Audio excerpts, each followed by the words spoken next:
We have with us Union Minister Mr. Ashwini Vaishnaw. His portfolios are railway, communications, electronics and IT. Many thanks for speaking to PTI, sir. Thank you. Glad to see the teleprinter. Wonderful, sir. You have an action-packed high-voltage portfolio. Let's start off with semiconductors. Just this week, government cleared 3 chip units. Help us understand what this announcement does for India. More importantly, what does it do for the common man? And related to that, what is the size of the Indian semiconductor market? And what will these key announcements and decisions and approvals mean for where the Indian equation would be in the global semiconductor value chains going forward? See, semiconductor is a foundational industry. Like steel, if you have the steel industry in the country, then you can have many more industries which are using steel. Like chemical, if you have the chemical industry, you can have many more. Same is the case with semiconductor. Today, practically everything that we have, everything that is switched on and switched off, that uses semiconductor. For example, in the home, a refrigerator, TV, air conditioner, the lights, when you go out, the scooty, the mobile phone in your hand, everything, the trains, aeroplanes, every machine, practically everything needs semiconductors. So it's very important for any developing country, any economy of our size to have semiconductor supply chain within the country. We have very strong design capabilities. As a corollary of the design capabilities, we must have the manufacturing capabilities also, because that's where the value gets added further. India tried, the first attempt to get the semiconductor industry in India was in 1962, then in 1971, then in 1980, 84, 2004, 2007, 2011. Finally, under Prime Minister Modi ji's leadership, this dream of getting a full-fledged commercial semiconductor fab is getting realized now. It's possible, it was possible only because of very clear policy framework, clarity of thought that our Prime Minister has, and the focus that he put on it. I can tell you, share with you candidly today, when we sought meetings of 45 minutes or 30 minutes, Prime Minister gave us meetings of 3 hours for semiconductor. That is the kind of importance he put Absolutely. to this. He would go into each and every line item of the presentation that we would make. That is the level of details that he has gone in. He has really put his entire focus on getting this value chain, getting this industry into India. Why it's important for the country? Electronics manufacturing and overall manufacturing, from practically a negligible number 10 years ago, today electronics manufacturing is $105 billion. It's growing at double digit. It's creating huge amount of employment. Mobile manufacturing, today we are $55 billion mobile manufacturing. Almost $13 billion exports. From 98% import 10 years ago, we are fully Atmanirbhar, we are exporting mobiles. So that's the level, that is the level of growth, and semiconductor is a raw material in all electronics manufacturing. So it's very important to get the semiconductor value chain in India. What would it mean for our common citizens? One, the semiconductor industry is a big multiplier for many more industries. Automobile, electric vehicle, electronics, power electronics, defense, every manufacturing sector requires semiconductors. So having that as the semiconductor value chain within the ecosystem will be a pull for all of these. Will be a pull for all of these. So there will be many more, there will be multiplier effects of semiconductor industry. Second, once you have semiconductor manufacturing in the country, the downstream and upstream comes. Downstream is immediately, for example, in the Renaissance project that we have approved here, many of these chips will be used in, let's say, high-speed trains, bullet train, many in satellites, rockets and all. So let's say somebody who was manufacturing the module somewhere else, now that the chip is manufactured in India, the module will also get manufactured here. The next stage, the complete equipment will be manufactured here. So the entire downstream starts coming. There's a domino effect of this semiconductor fab onto all other downstream units. Assam, imagine a few months from now, made in Assam chip will go into cars in America, cars in Europe, cars in Japan. That's the power of this industry. That's why huge focus has been put, and this is a game changer. What country has been trying for decades, Prime Minister Modi ji has achieved that today. So it's indeed a matter of immense pride for India. You talked about, the other day you talked about how the government is actually planning 20 years ahead, with a vision of 20 years ahead. In semiconductors, with all of these things coming in place now, when do you see India becoming a formidable force in the global semiconductor value chains? When do you think we'll actually be a rival in our own right to establish destinations? Because obviously we don't have the first movers advantage. But, when will we be a rival to a South Korea or a Taiwan or all of these destinations which are top of recall for global semiconductor companies today? In the coming 5 years. Google has declared an all-out war on some Indian startups. It has said, according to Google, violates its Play Store policies, and it has gone ahead and delisted those apps yesterday. Coming just days after Made in India, Indus app was launched. How do you see this issue, particularly given the past instances too, globally and in India, of big tech flexing its muscles? India is very clear, our policy is very clear, our startups will get the protection that they need. I've already called Google, I've already called these the app developers who have been delisted. We'll be meeting them next week. This cannot be permitted. This kind of delisting cannot be permitted. So have you told Google clearly in those many words I that will be telling they them, will have to bring these apps back onto the Play Store and maybe sit and negotiate with the Indian entrepreneurs and startups? Our entrepreneurial energy, startup, look at the whole Startup India program. 10 years back, we had practically nothing. Today, we have more than 100,000 startups, You're the more third than largest. 100 unicorns. Yes, sir. This is something, this energy of our youth, energy of our entrepreneurs, energy of our talented people, that has to be channelized fully well. It cannot be left to the policies of any big tech. So India is headed for general elections in a few weeks from now. Misinformation on social media and other online platforms and deepfakes have been flagged as concerns for a thriving democracy. You yourself have said that it is a threat to democracy, deepfakes. What steps is government taking to ensure that integrity is maintained in elections? Companies like Google and Meta globally have come together for an alliance. Do you think that kind of collaboration or fact-checking elements coming into place is going to be necessary, and what more can government do? The platforms must start taking responsibility for what they publish. They are doing that in a great way. They have their own policies. Many of those policies are today leading to either taking down something or they have their own algorithms. So the platforms have been very clearly told that they must come out with technical as well as business process solutions by which deepfakes and misinformation can be prevented from getting onto the platform. Because misinformation in a vibrant and a diverse democracy like ours can really be very harmful. It can be harmful for the society, harmful for democracy, harmful for the electoral process, and it can really impact our future of the society in a big way, harmony of the society. So we have been very categorical in our discussions with the platforms. They have taken many steps. They are continuously taking many steps.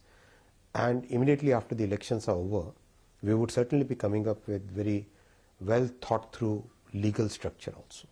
Which would be by way of DIA, the Digital India either Act as draft, part of that or a separate law also can be thought of. On deepfakes and misinformation. That's interesting. Concerns have time and again been raised, sir, around attempts to censor dissent. People say it started with Information Technology Rules 2021, and then there were talks around draft in Indian Telecommunications Bill as well, and then DPDP. All these critics say that it creates an Orwellian framework that distributes or vests the power to control media, censor content, and target critical voices. How do you address such criticism, and is such an assessment really correct? On the contrary, this entire digital legal framework that we are creating is basically empowering people. It is making the internet safe.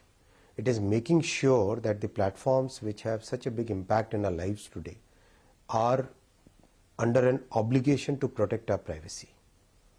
They have the obligation today, because of this legal framework, to make sure that the users are protected. So it's actually empowering our citizens, empowering our people, making sure that the privacy of people is secured, private information, personal information is protected.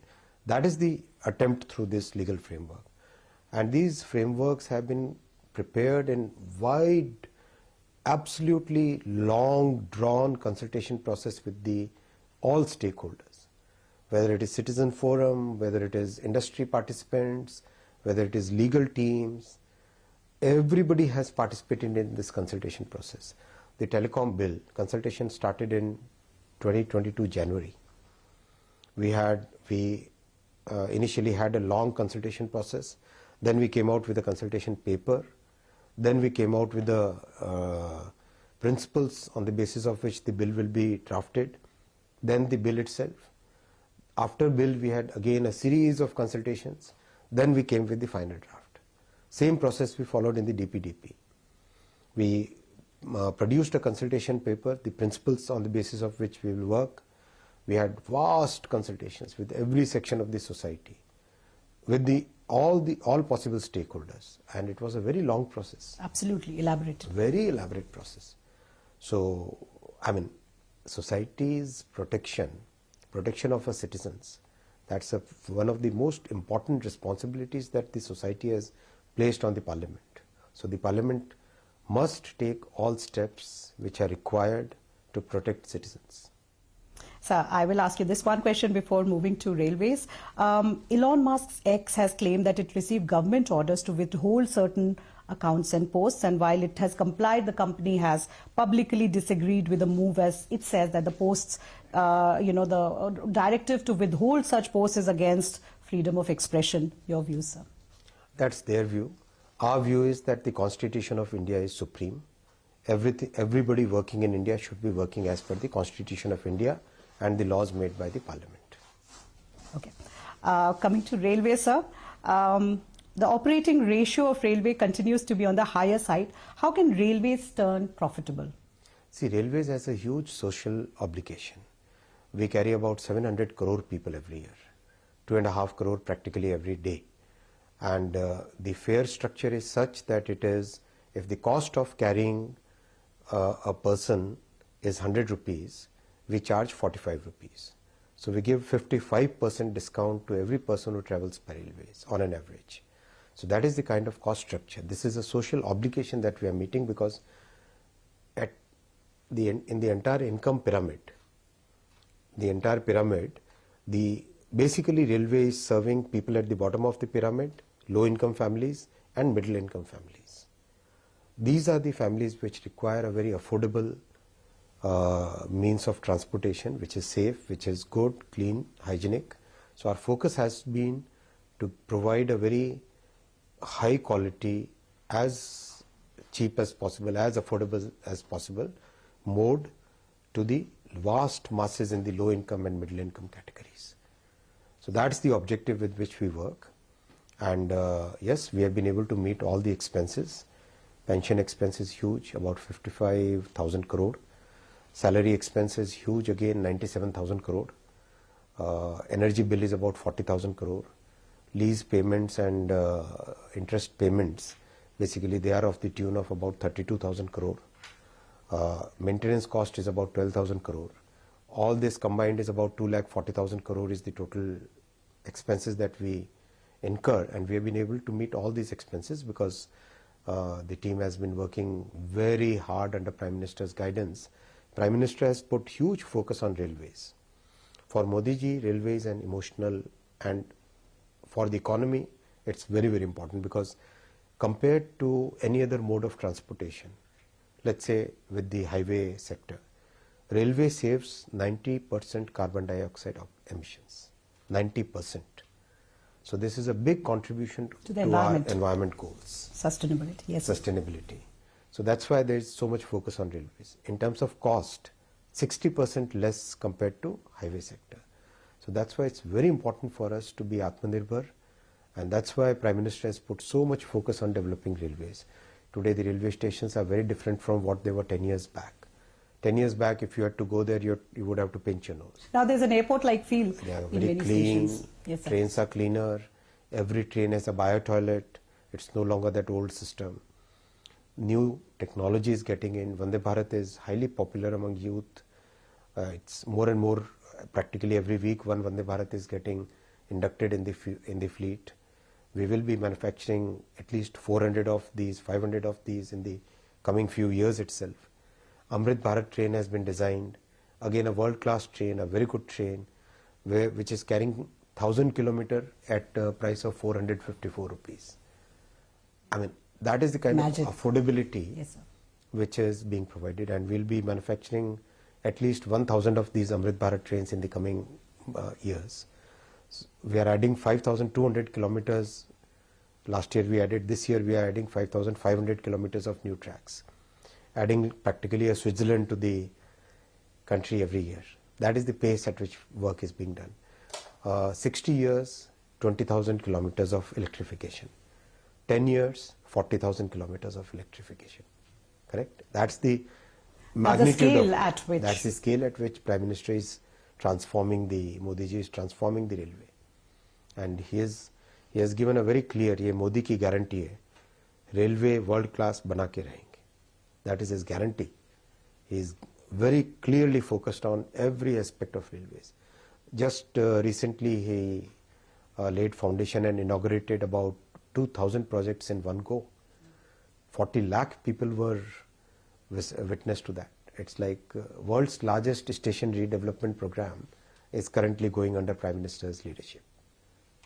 So it's a huge transformation. So could you outline the initiatives that government has taken on passenger safety in railways? Absolutely. In the last 10 years, more than 1,27,000 crore rupees have been invested in passenger safety.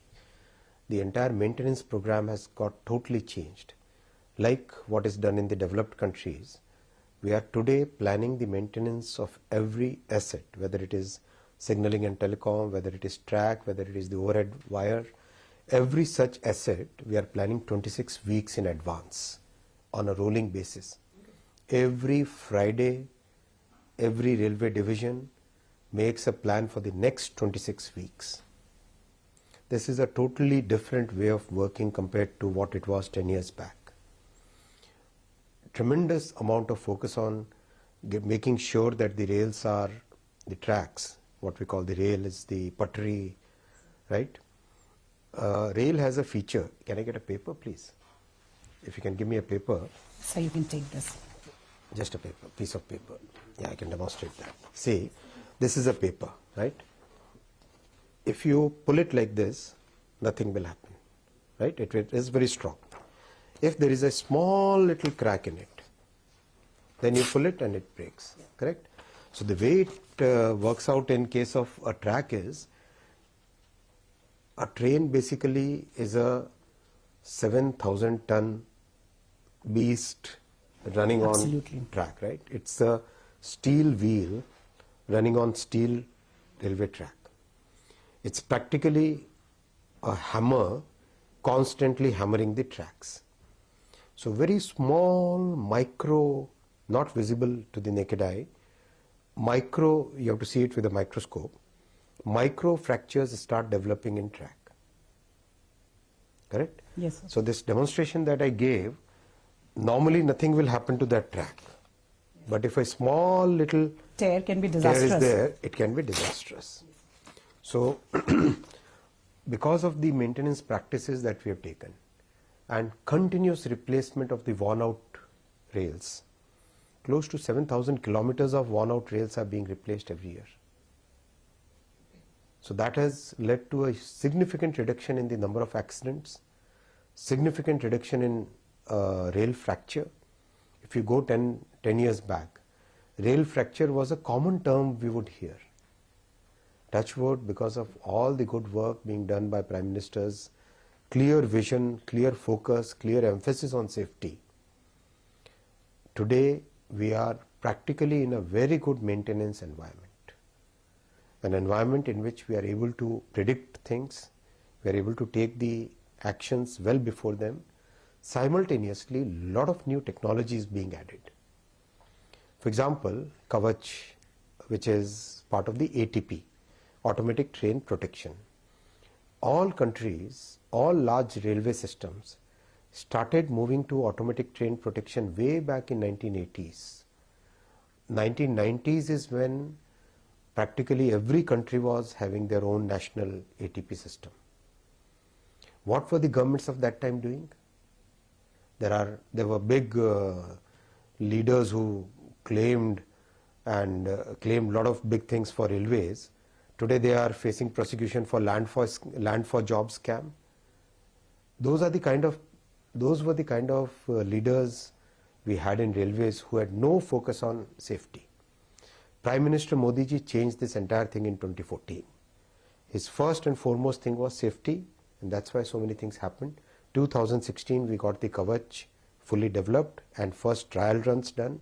So on the point of technology, topic of technology, how long will it take for India to be Atmanirbhar in high-speed railway technology for made in India bullet trains to run in the country?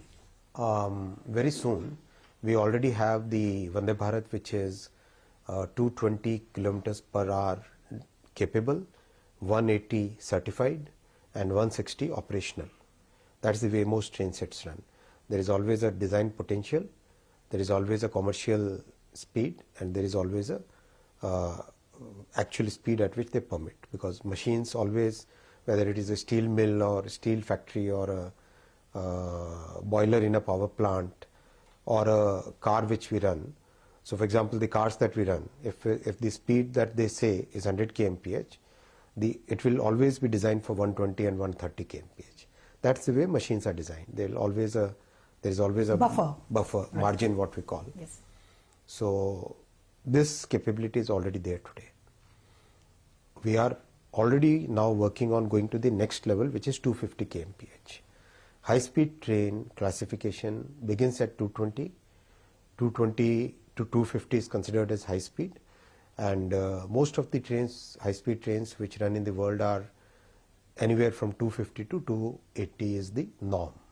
Some of them will be running at 320, but most of them run at 250 to 280. So I think in the coming few years we would be there. Already the technology absorption, our confidence in developing the technology is already there. So could you tell us about the technological wonders that railways lining up that people can expect in the coming months and years?